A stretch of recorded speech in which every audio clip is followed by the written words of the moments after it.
Hello everyone, welcome to wow science. तो आज इस वीडियो में हम दो ट्रिक्स से लर्न करेंगे energy level diagram of molecular orbitals पे। मैंने पहले भी इस टॉपिक पे वीडियो बनाई हुई है, स्टूडेंट्स ने काफी पसंद की है, काफी व्यूज आ चुके हैं उस पे। अप्रोक्सीमेटली 10,000 के करीब करीब व्यू आ चुके हैं और मैं इस टॉपिक पे दोबारा वीडियो बना रहा हूं। और इसका रीजन ये है कि कई स्टूडेंट्स को डाउट था फर्स्ट वीडियो में कि मैंने 1s ऑर्बिटल कंसीडर नहीं किया था एनर्जी लेवल डायग्राम ड्रॉ करने के दौरान, प्लस 1s ऑर्बिटल के जो एंटी बॉन्डिंग और बॉन्डिंग इलेक्ट्रॉन्स है उसको मैंने कंसीडर नहीं किया बॉन्ड ऑर्डर में। प्लस जो मेजर इशू था वो था कि मैंने वीडियो को जूम नहीं किया हुआ था, उससे भी काफी डिफिकल्टी आ रही थी स्टूडेंट्स को देखने में, समझने में। तो इन सभी डाउट्स का, इन सभी इश्यूज का सोल्यूशन इस वीडियो में आपको मिल जाएगा। मैंने यहाँ पे जूम करके रखा हुआ है, ठीक है। तो आप अच्छे तरीके से इसको समझ सकते हो और याद कर सकते हो। उस वीडियो में मैंने एक ट्रिक बताई थी, इस वीडियो में आपको मैं दो ट्रिक्स बताऊंगा। तो आज अच्छे तरीके से समझ लेना, याद कर लेना। ओके, तो चलिए स्टार्ट करते हैं। इसमें हम बात करेंगे डायटोमिक मॉलिक्यूल्स की। हमारे कौन कौन से होते हैं? Li2 होता है, O2 होता है, F2 होता है, N2 होता है, ठीक है। कितने सारे होते हैं मैं लिख रहा हूं यहां पे, ठीक है, तो देख लेना। तो फर्स्ट है हमारा Li2। और इन सभी डायटोमिक मॉलिक्यूल्स को याद करने की मैंने ट्रिक भी बताई थी, ठीक है, वो भी बताता हूं अभी। Li2, फिर आता है Be2, फिर B2, फिर C2, फिर N2, O2, F2 and Ne2, ठीक है। अब ये हमारे डायटोमिक मॉलिक्यूल्स। अब इनको कैसे याद करना है? देखो, ट्रिक है लिथियम बेटा बाहर कोविड-19 ओके फादर नियोन, ठीक है। इंटरेस्टिंग था ना, याद हो गया। तो ऐसे ही याद करना है, लिथियम बेटा से Be आ गया, बाहर से B आ गया, कोविड से आ गया C, 19 से आ गया N, ओके से आ गया O, फादर से F एंड नियोन से सिंपल एन आ गया, ठीक है। तो इसको ऐसे याद करना है, लिथियम बेटा बाहर कोविड-19 ओके फादर नियोन। अब मैंने बताया था कि ये जो हमारे पास मॉलिक्यूल होते हैं ये वाला रूल फॉलो करते हैं 21-21, और ये जो मॉलिक्यूल्स हैं तीन ये फॉलो करते हैं हमारे पास 12-21। अब ये 21-21 और 12-21 है क्या, वो मैं बता देता हूं। फर्स्ट, हाँ, अगर आपको कंफ्यूजन होती है एग्जाम में, आप भूल जाते हो कि ये वाले मॉलिक्यूल्स 21 की रूल फॉलो करेंगे कि 12-21 करेंगे, कंफ्यूजन हो जाती है आपको अगर बाय चांस, ठीक है। तो इसका सोल्यूशन भी है, इसकी भी एक ट्रिक है जिससे आप याद कर सकते हो। तो इसको ध्यान से समझना कि अगर मॉलिक्यूल्स में, डायटोमिक मॉलिक्यूल्स के जो टोटल इलेक्ट्रॉन्स होंगे अगर वो इक्वल टू हो या लेस देन हो 14 इलेक्ट्रॉन से, तो वो वाला जो होगा मॉलिक्यूल्स वो फॉलो करेगा हमारा 21-21, ठीक है। यहां पे मैं लिख देता हूं, in a molecule having total electrons are less than और इक्वल टू 14 इलेक्ट्रॉन्स, देन वो कौन सा रूल फॉलो करेगा? वो करेगा हमारे पास 21-21, ठीक है। अगर हमारे पास उस मॉलिक्यूल में उसके अगर टोटल इलेक्ट्रॉन्स ग्रेटर देन है 14 इलेक्ट्रॉन से, तो वो कौन सा रूल फॉलो करेगा? 12-21। तो यहां पे लिख लो, in molecules having total electrons are greater than 14 electrons, तो वो कौन सा रूल फॉलो करेंगे? वो करेंगे 12-21। अब यहां पे देखो, ये जो मॉलिक्यूल्स हैं ये फॉलो कर रहे हैं 21-21 और ये कर रहे हैं 12-21, ठीक है। 12-21 और 21-21 मैं बाद में बताऊंगा, ठीक है। अभी फिलहाल देख लो क्या है ये। यहां पे अगर मैं एग्जांपल लेता हूं कार्बन की, C2 की, ठीक है। ये C और ये C2 ये है ना, C और C के बीच में सिंगल बॉन्ड ऐसे, ठीक है। वैसे तो डबल होता है, मैं ऐसे एग्जांपल के लिए लिख रहा हूं, या चलो डबल बॉन्ड ही बना लो। ये डबल बॉन्ड हो गया, ठीक है। अब यहां पे C डबल बॉन्ड C है, ठीक है। अब एक कार्बन का एटॉमिक नंबर कितना होता है? हमारे पास 6 होता है। जितना एटॉमिक नंबर होता है उतने ही उसके पास प्रोटॉन्स और इलेक्ट्रॉन्स होते हैं ना।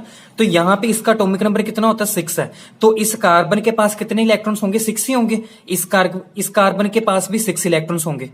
तो टोटल कितने इलेक्ट्रॉन्स होंगे इस मॉलिक्यूल में? टोटल हो गया हमारे पास 12 इलेक्ट्रॉन्स। और जो 12 इलेक्ट्रॉन्स है वो लेस देन है ना 14 से, तो वो इसी वजह से जो हमारे पास कार्बन का मॉलिक्यूल है ना, डायटोमिक मॉलिक्यूल, वो कौन सा रूल फॉलो करेगा? 21-21। ऐसे वहां पे देखना है, ठीक है। नेक्स्ट अगर मैं बात करता हूं F2 की, F के बीच में सिंगल बॉन्ड, 2 F के बीच में सिंगल बॉन्ड, F का एटॉमिक नंबर कितना होता है 9, यहां पे भी 9, तो 9 और 9 टोटल इलेक्ट्रॉन्स कितने हो गए 18 इलेक्ट्रॉन, और 18 इलेक्ट्रॉन ग्रेटर देन होते हैं ना 14 इलेक्ट्रॉन से, ठीक है। 14 इलेक्ट्रॉन से क्या होते हैं ग्रेटर देन होते हैं। इसी वजह से ये जो मॉलिक्यूल्स हैं वो कौन सा रूल फॉलो करते हैं 12-21। तो ये 2 ट्रिक थी, आप इजीली याद कर सकते हो। एनर्जी लेवल डायग्राम अगर कोई भी आपको डायटोमिक मॉलिक्यूल्स का पूछता है तो आप इजीली से ड्रॉ कर सकते हो। ये ट्रिक कहीं पे भी नहीं मिलेगी आपको, तो इसी वजह से अच्छे तरीके से याद कर लो, और इस वीडियो को जरूर ज्यादा से ज्यादा शेयर करो प्लीज। अब यहाँ पे आपने एक चीज नोटिस की है, मैंने ये जितने भी एलिमेंट्स लिए ना, जितने भी ये मॉलिक्यूल्स लिए हैं, वो सभी सेकंड पीरियड के उठाए हैं। ना मैंने फर्स्ट के उठाए, ना मैंने थर्ड के उठाए, ना फोर्थ, ना फिफ्थ, सिक्स, सेवन, किसी के भी नहीं उठाए। सिर्फ सेकंड पीरियड के ही एलिमेंट्स मैंने उठाए हैं। अब ये सेकंड पीरियड के ही सिर्फ एलिमेंट्स डायटोमिक मॉलिक्यूल्स बनाते हैं। अगर आपको कोई पूछ लेता ना कि सिर्फ यही जो सेकंड पीरियड के एलिमेंट्स होते हैं वही डायटोमिक मॉलिक्यूल्स बनाते हैं, इसका रीजन क्या है? मेजर जो हमारे पास रीजन है ना वो ये है कि ये जितने भी है ना ये सेकंड पीरियड के हैं। अगर ये सेकंड पीरियड के हैं तो इनमें सिर्फ जो लास्ट ऑर्बिटल होगा वो कौन सा होगा? सिर्फ 2p वाला, 2p सबशेल ही होगी ना हमारे पास। तो ये इन सभी में क्या है 2p सबशेल है। तो यहां पे जैसे नाइट्रोजन है, एक और नाइट्रोजन है, इसका स्मॉल साइज है। स्मॉल साइज होने की वजह से इसमें ना डी होगा ना होगा हमारे पास एफ ऑर्बिटल, इसमें सिर्फ एस और पी ऑर्बिटल ही होंगे, और जो लास्ट ऑर्बिटल होगा वो कौन सा आएगा? 2p ऑर्बिटल, ठीक है। अब ये इसके पास भी 2p ऑर्बिटल है, इसके पास भी 2p ऑर्बिटल है। अब ये स्मॉल साइज होने की वजह से क्या होंगे, ये जो इनके ऑर्बिटल्स है ना 2p ये काफी क्लोज होंगे आपस में। अगर क्लोज होंगे तो इन दोनों में इंटरेक्शन अच्छी तरीके से बढ़िया होगी, ठीक है। इनमें इंटरेक्शन बहुत अच्छे से होगी। तो अगर इंटरेक्शन बहुत अच्छे से होगी तो इनमें जो बॉन्ड बनेगा ना, अगर सिंगल होगा, डबल होगा, ट्रिपल, कोई भी अगर बॉन्ड बनेगा तो वो बहुत अच्छा बनेगा, मतलब स्ट्रॉन्ग बनेगा। उसको ब्रेक करना बहुत डिफिकल्ट होगा, डिसोसिएशन एनर्जी ज्यादा चाहिए, तो मतलब वो वाला मॉलिक्यूल्स क्या होगा? स्टेबल होगा ना फिर। तो यहां पे इनमें ट्रिपल बॉन्ड बन रहा है, मतलब ट्रिपल बॉन्ड बनने का क्या कारण होगा? इनमें बहुत अच्छे से ओवरलैप हो रहा होगा इनके 2p ऑर्बिटल्स का, ठीक है। अब इनके 2p ऑर्बिटल अच्छे तरीके से क्या है ओवरलैप कर रहे हैं। क्यों कर रहे हैं? क्योंकि इनमें डिस्टेंस बहुत कम है, इसी वजह से। अगर मैं बात करता हूं ना 3, जैसे अगर मैं कोई भी एलिमेंट उठाता हूं, जैसे मैं फोर्थ पीरियड के एलिमेंट उठाता हूं, ठीक है। अगर उन्होंने अगर ओवरलैप करना ना, जैसे 4p ने ओवरलैप करना है, फॉर एग्जाम्पल ये 4p ऑर्बिटल है, ठीक है। 4p ऑर्बिटल का साइज ग्रेटर होता है ना 2p से, ठीक है। तो अगर ये दोनों साइज में बड़े होंगे ना, जैसे ऐसे एक 4p है, ये 4p है, ठीक है। अगर ये दोनों थे 2p, अब ये 2p स्मॉल साइज के थे, इनमें डिस्टेंस बहुत कम था, तो ओवरलैप अच्छे तरीके से हो रही थी, तो स्ट्रॉन्ग बॉन्ड बन रहा था, तो स्टेबिलिटी आ रही थी, है ना, मॉलिक्यूल में। तो यहां पे ये दोनों लार्ज साइज के, लार्ज साइज होगा तो जितने लार्ज साइज के होंगे वो काफी दूर दूर होंगे। ऐसे दूर दूर होने से क्या होगा? इनमें डिस्टेंस ग्रेटर हो जाएगा। ग्रेटर डिस्टेंस से क्या होगा? इनमें ओवरलैप अच्छे तरीके से नहीं हो पाएगा। ओवरलैप नहीं, इंटरेक्शन नहीं हो पाएगी, तो जो बॉन्ड बनेगा उन जैसे 4th पीरियड के, 5th पीरियड के, 7th के, ठीक है, किसी भी पीरियड के जो एलिमेंट्स बनाएंगे बॉन्ड, वो क्या होगा? फिर वीक ही होगा ना। तो वीक से वो अगर डायटोमिक बनना चाहेगा भी मॉलिक्यूल, वो क्या होगा? अनस्टेबल होगा। इसी वजह से सेकंड पीरियड के एलिमेंट्स ही डायटोमिक मॉलिक्यूल्स बनाते हैं। ये अगर आपको क्वेश्चन आता है तो आप अच्छे तरीके से वहां पे लिख के आना, क्योंकि 2p साइज छोटा है, इंटरेक्शन ज्यादा होगी, डिस्टेंस कम है, तो ओवरलैप से ज्यादा मैक्सिमम ओवरलैप होगी। मैक्सिमम ओवरलैप से बॉन्ड स्ट्रॉन्ग बनेगा और स्टेबिलिटी आएगी, वो मॉलिक्यूल स्टेबल होगा। चलिए अब हम ड्रॉ करते हैं इनके एनर्जी लेवल डायग्राम्स को। इस रूल में मैं उठाऊंगा ऑक्सीजन को और इस रूल में हम उठाते हैं कार्बन को, ठीक है। इन दोनों के अब हम ड्रॉ करते हैं एनर्जी लेवल डायग्राम्स। चलिए फर्स्ट हम ड्रॉ करते हैं ऑक्सीजन मॉलिक्यूल के लिए। तो सबसे पहले ऑक्सीजन, उसका एटॉमिक नंबर कितना? 8 होता है। सो कॉन्फ़िगरेशन होगी 1s2 2s2 2p4, ठीक है। अभी इसकी कॉन्फ़िगरेशन होगी, इसको हम ड्रॉ करते हैं हम इनके ऑर्बिटल्स को। तो सबसे पहले हम बात करते हैं 1s ऑर्बिटल को। मैंने पिछली वीडियो में 1s ऑर्बिटल नहीं लिया था, तो यहां पे मैं ले रहा हूं इसको। 1s ऑर्बिटल को मैंने सिर्फ k से रिप्रेजेंट किया था, वहां पे कंसीडर नहीं किया था। तो इसका रीजन आपको यहां पे मिल जाएगा, क्यों नहीं कंसीडर किया था मैंने वहां पे। अगर मैं 1s ऑर्बिटल ड्रॉ कर रहा हूं तो देखो कैसे, सबसे पहले हम बात करते हैं, यहाँ पे 1s ऑर्बिटल आगे है, तो जो आगे ऑर्बिटल होते हैं उनकी एनर्जी लोएस्ट होती है ना, तो लोएस्ट एनर्जी की वजह से उनको नीचे लिखेंगे, जिनकी एनर्जी हायर होती है उनको हम ऊपर लिखेंगे। तो यहाँ पे सबसे पहले हम बात करते हैं 1s की, क्योंकि उसकी एनर्जी लो है ना, तो अब हम करेंगे उसको ड्रॉ सबसे नीचे। तो ये हो गया 1s ऑर्बिटल, ये दूसरा 1s ऑर्बिटल, ठीक है। नाउ अब इनके पास कितने कितने इलेक्ट्रॉन्स है, दो दो इलेक्ट्रॉन्स है। ये एटॉमिक ऑर्बिटल है और ये भी क्या है, एटॉमिक ऑर्बिटल, ठीक है। अब ये दोनों एटॉमिक ऑर्बिटल है, एटम के ही ऑर्बिटल है। जब ये दोनों एटॉमिक ऑर्बिटल ओवरलैप करेंगे, कंबाइन करेंगे, तो हमारे पास दो मोलिकुलर ऑर्बिटल जनरेट होंगे और उनमें कुछ एनर्जी गैप आएगा। देखो एनर्जी का गैप है ना, एक की एनर्जी हाई है, एक की एनर्जी लो है, ठीक है ना। तो जिसकी एनर्जी लो है वो क्या होता है, बॉन्डिंग वाला, जिसकी हाई होती है वो क्या होता है, एंटी बॉन्डिंग वाला, डेट इज स्टार वाला। तो ये हो गया हमारे पास सिग्मा 1s, ये 1s है तो यहां पे लिख दिया सिग्मा 1s। ये हो गया हमारे पास सिग्मा स्टार 1s, ठीक है। जो एंटी बॉन्डिंग वाला होता है उसको स्टार से रिप्रेजेंट करते हैं। अब यहाँ पे 1s में दो इलेक्ट्रॉन्स हैं, यहाँ पे भी दो इलेक्ट्रॉन्स है ना, दूसरे वाले ऑक्सीजन के पास भी टोटल इलेक्ट्रॉन्स कितने, 4, तो यहाँ पे रिप्रेजेंट करते हैं। अब हम डिस्ट्रीब्यूट करेंगे इलेक्ट्रॉन्स को मोलिकुलर ऑर्बिटल्स में। ये हमारे पास एमओज है, ठीक है। मोलिकुलर ऑर्बिटल्स हैं, ये है एओ, एटॉमिक ऑर्बिटल्स। टोटल कितने, 4 इलेक्ट्रॉन्स। सो एक ऑर्बिटल में 2 इलेक्ट्रॉन्स होते हैं, 1 2 3 एंड 4, ठीक है। नाउ नेक्स्ट अब बारी है हमारे पास 2s ऑर्बिटल की। यहां पे 2s, यहां पे 2s, ठीक है। ये दोनों ओवरलैप करेंगे, कंबाइन करेंगे, एक बनेगा हमारे पास बॉन्डिंग वाला सिग्मा 2s और एक बनेगा एंटी बॉन्डिंग वाला, डेट इज स्टार वाला, that is sigma star 2s। और उनमें भी क्या होगा, एनर्जी गैप होगा ना। अब यहाँ पे 2s में भी कितने इलेक्ट्रॉन्स हैं, 2 हैं, तो यहाँ पे 1 2 यहाँ पे 1 2, टोटल कितने इलेक्ट्रॉन्स हमारे पास, 4 इलेक्ट्रॉन्स है। डिस्ट्रीब्यूट करो यहाँ पे फिर, तो 1 2 3 एंड 4, ठीक है। अब नाउ नेक्स्ट जो मेन है ना वो है 2p। मैंने पहले भी बताया कि जो हमारे पास सेकंड पीरियड के डायटोमिक मॉलिक्यूल्स बनते हैं वो किसकी वजह से होते हैं, ओवरलैप ऑफ 2p ऑर्बिटल्स। तो अब हमने सिर्फ 2p ऑर्बिटल्स के केस में ही डिस्कस करना सारा एनर्जी लेवल डायग्राम। तो 1s को कंसीडर करो या 2s को कंसीडर करो या ना करो, दोनों को तो चलेगा। तो 1s 2p को कंसीडर करना ही, क्योंकि उसके बेस पे ही एनर्जी लेवल डायग्राम सब कुछ स्टडी होता है, ठीक है। उनके ओवरलैप से ही हमारे पास डायटोमिक मॉलिक्यूल्स बनते हैं। तो यहां पे हम ड्रॉ करते हैं 2p, ये हो गया 2p और यहां पे हो गया दूसरा 2p। अब जो O2 मॉलिक्यूल है वो कौन सा रूल फॉलो करता है, वो करता है हमारे पास 12-21, ठीक है। मैंने पहले बता दिया। अब ये 12-21 है क्या, अब यहां पे क्या 1 है ना, तो सबसे पहले हमने ड्रॉ करना 1 ऑर्बिटल, फिर उसके बाद क्या है 2, फिर हमने 2 ऑर्बिटल ड्रॉ करने ऐसे, ठीक है। अच्छी तरीके से बना लेना, मैं जस्ट रफली बना रहा हूं। फिर उसके बाद 2 बनाने हमने, फिर उसके बाद 1, ठीक है। तो ये था इसकी ट्रिक 12-21 कि हमने पहले 1 ड्रॉ करना है, फिर 2 करने हैं, फिर 2 करने हैं, फिर 1 करना है, ठीक है। अब यहां पे हम इनके नेम लिख देते हैं। ये वाला ऑर्बिटल है हमारे पास, हमेशा याद रखना, फर्स्ट वीडियो भी मैंने बताया था कि जो सिंगल होता है उसको कैसे लिखते हैं, सिग्मा से, और वो होता है जेड वाला। तो ये हो गया सिग्मा 2pz, ठीक है। और ये जो 2 होते हैं वो होते हैं हमारे पास पाई 2px और पाई 2py। मैं इसको नीचे लिखना चाहिए था, मैंने उसको जगह नहीं ना, मैंने ऊपर लिख दिया, ठीक है। आप नीचे लिखना।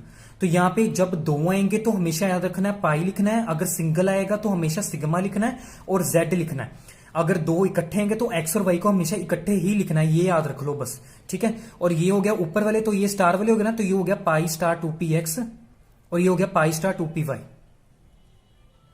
ये सिंगल है तो ये हो गया सिग्मा स्टार 2pz। ओके, हमने नेमिंग लिख दी हमने। अब हम इलेक्ट्रॉन डिस्ट्रीब्यूट करते हैं। पी में कितने इलेक्ट्रॉन्स है, 4, तो यहां पे लिख दो 1 2 3 एंड 4। यहां पे भी 1 2 एंड 3 एंड 4। टोटल कितने हैं हमारे पास, 8 इलेक्ट्रॉन्स। तो यहां पे डिस्ट्रीब्यूट करो एमओज में। तो एक ऑर्बिटल में 2 इलेक्ट्रॉन्स, 1 2 3 4 5 6 7 एंड 8। तो यहां पे हमारे पास ये हमारे पास बन गया। अब हमारे पास energy level diagram of O2 molecule के लिए। अब हम इसकी लिखते हैं O2 मॉलिक्यूल की इलेक्ट्रॉनिक कॉन्फ़िगरेशन। ऊपर तो हमने सिर्फ अकेले ऑक्सीजन की लिखी थी ना, अब हमारे पास क्या है, मॉलिक्यूल है। तो हमने क्या करना है, यहां पे ध्यान से देखना, यहां पे ऑक्सीजन एटम था तो हमने सिर्फ 1s 2s और 2p कंसीडर किया था, है ना। इसके एटॉमिक ऑर्बिटल को कंसीडर किया था, दैट इज 1s 2s और 2p को। अब हमारे पास क्या है, मॉलिक्यूल है ना, तो हमने क्या है, एटॉमिक ऑर्बिटल को कंसीडर नहीं करना, हमने मॉलिक्यूलर ऑर्बिटल को कंसीडर करना, जो बीच में ये वाले, ठीक है, इनको कंसीडर करना है, ठीक है, इलेक्ट्रॉन कॉन्फ़िगरेशन में। सबसे पहले हम बात करते हैं सिग्मा 1s और सिग्मा 2s। यहां पे पिछली वीडियो में मैंने लिखा था, इनको के से रिप्रेजेंट किया था। अगर आपकी मर्जी है के से लिखना है, नहीं तो सीधा आप सिग्मा 1s और सिग्मा स्टार 1s भी लिख सकते हो, ठीक है। यहां पे मैं सिंपल के ही लिखूंगा, ठीक है। नेक्स्ट हमारे पास सिग्मा 2s, फिर उसके बाद सिग्मा स्टार 2s, उसके बाद हमारे पास सिग्मा 2pz, उसके बाद पाई 2px, फिर पाई 2py, फिर है हमारे पास पाई स्टार 2px, फिर पाई स्टार 2py। ये वाला मैंने नहीं लिखा क्योंकि ये एम्प्टी है, इसमें कोई भी इलेक्ट्रॉन नहीं है, ठीक है। अब यहां पे सिर्फ इन दोनों के केस में सिर्फ 1 इलेक्ट्रॉन है, तो यहां पे लिख दिया 1, बाकी सभी में 2 इलेक्ट्रॉन्स होते हैं, इनकी पावर में ऐसे 2 लिख दिया, ठीक है। तो ये होगी हमारे पास ऑक्सीजन मॉलिक्यूल के लिए इलेक्ट्रॉनिक कॉन्फ़िगरेशन, ठीक है। अब हम करेंगे इनका बॉन्ड ऑर्डर, कि जो 2 ऑक्सीजन के बीच में डबल बॉन्ड होता है, सिंगल होता है कि ट्रिपल बॉन्ड होता है। तो इसका फॉर्मूला क्या होता है बॉन्ड ऑर्डर का, NB minus Na divided by 2, that is number of bonding electrons minus number of anti bonding electrons divided by 2। Bonding में जो इलेक्ट्रॉन्स हैं उनको आगे लिखना है, एंटी बॉन्डिंग को पीछे वाले में लिखना है। पिछली वीडियो में मैंने 1s ऑर्बिटल का एनर्जी लेवल डायग्राम नहीं बनाया था, तो उसके इलेक्ट्रॉन्स को भी कंसीडर नहीं किया था मैंने, और मैंने बॉन्ड ऑर्डर हमने कैलकुलेट कर लिया था, ठीक है। अब यहां पे मैं 1s ऑर्बिटल को कंसीडर करूंगा, उसके इलेक्ट्रॉन्स को। तो यहां पे हमारे पास बॉन्डिंग वाले कौन से हैं, जो बिना स्टार वाले हैं, तो कितने हमारे पास 2, ठीक है, 2 और 2 4, बिना स्टार वाले काउंट कर रहे हैं 4 हो गए। यहां पे 2 कितने हो गए 6, 2 8 और ये 10, टोटल हमारे पास कितने हो गए 10 इलेक्ट्रॉन माइनस। और अब एंटी बॉन्डिंग वाले दैट इज स्टार वाले 2, 2 4 और ये हमारे पास कितने हो गए 2 6 डिवाइडेड बाई 2। टोटल हमारे पास कितना आंसर आएगा माइनस करके 4 डिवाइडेड बाई 2, दैट इज हमारे पास 2 आंसर। तो जब मैंने 1s को नहीं कंसीडर किया था फर्स्ट वीडियो में, तब भी 2 आंसर आया था ना। तो इसका मतलब ये हुआ कि सिंपल 1s को लो या ना लो तब भी हमारा 2 ही आंसर आएगा, ठीक है। अब हमारे पास अगर आपके पास एग्जाम में बहुत कम टाइम है और आपने बॉन्ड ऑर्डर कैलकुलेट करना है, तो मैं एक शॉर्ट ट्रिक बता रहा हूं जिससे आप लिख सकते हो जल्दी से। मैंने अभी बताया ना कि जो सारा खेल है एटॉमिक ऑर्बिटल्स का, वो किसके ऊपर डिपेंड है, किस चीज पे, सिर्फ 2p पे।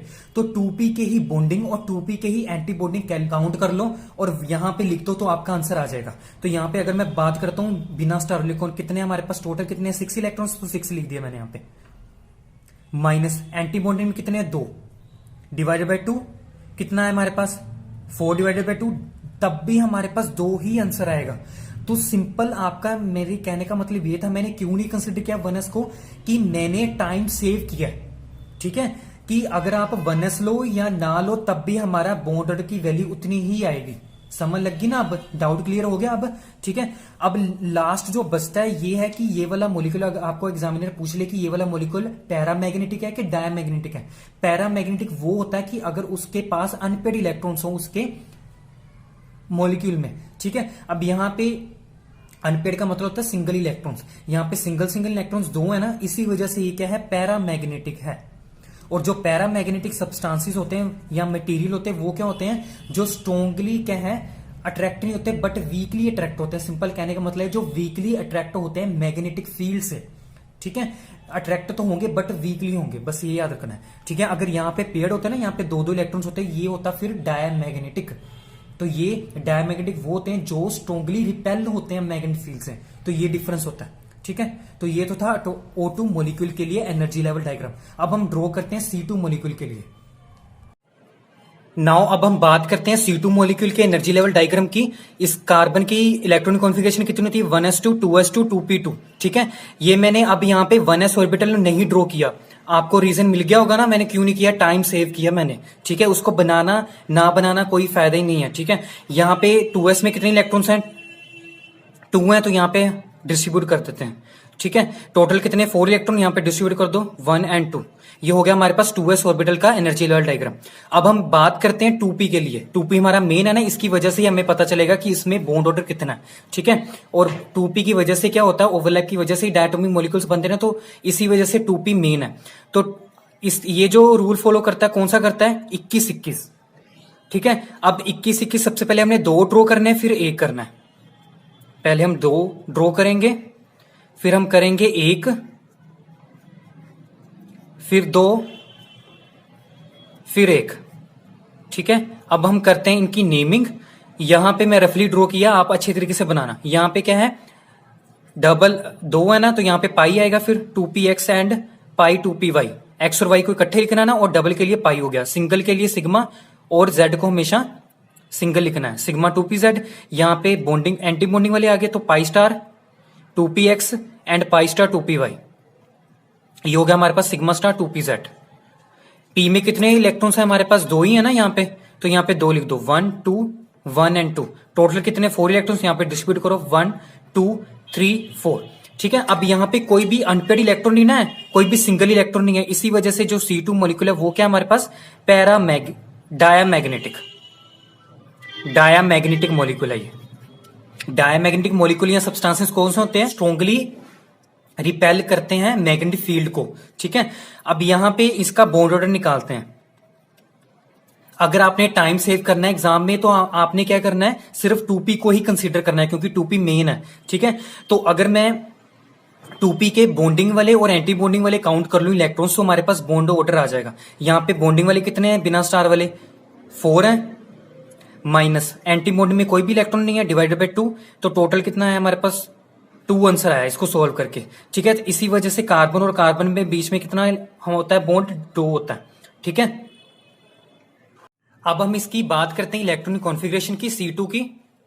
सो आ जाएगा हमारे पास के that is sigma 1s and sigma star 1s। ठीक है, यहां पे सिग्मा 2s, फिर सिग्मा स्टार 2s, फिर आ जाएगा हमारे पास पाई 2px, फिर पाई 2py।